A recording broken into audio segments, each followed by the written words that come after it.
আজকের প্রধান চিন্তা, আধ্যাত্মিক জীবনের সৌরভ এমন যে তাহাকে গণ্ডিতে আবদ্ধ করিয়া রাখা যায় না।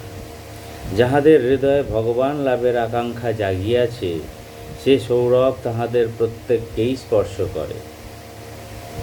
প্রেম, আশা ও আনন্দ, সফল জীবনের এই তিনটি কুসুম ছড়ায় সুগন্ধ তাদের দেবদূতের মতো পক্ষের বাহনে। অদৃশ্য শক্তি এমন ঘুচায় তাহারা এ জগতের সৌন্দর্যহীনতা। ক্রোধ যায় দূরে, আনে আবার সেথায় স্বর্গের সুষমা। সুধা করে পরিশম, পশুর দুরন্ত কামনা হয় যে বিলীন শুদ্ধ ভগবৎ প্রেমে। উপদেশ: আমাদের হৃদয়ে যখন প্রেম ভক্তির উন্মেষ হয়, তখনই আমরা এ জগতের সকল অশুভ ও অন্যায়ের উপরে উঠিয়া যাই।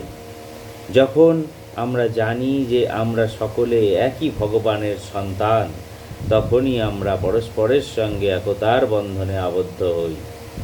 এই অনুভূতি বাক্য বিন্যাসের দ্বারা হয় না।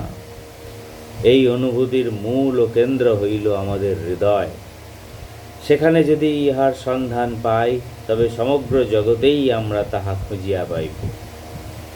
আর দীনতা ও ভক্তির জোরে যদি এই অনুভূতি আমাদের হৃদয়ে না জাগে, তবে বিশ্ব ব্রহ্মাণ্ড ঘুরিয়াও আমরা কোথাও তাহা খুঁজিয়া পাইব না।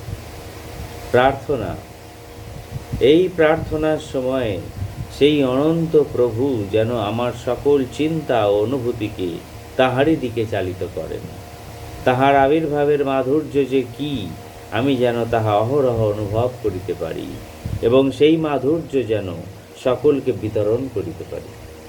জয় ঠাকুর, জয় মা, জয় স্বামী মহারাজ।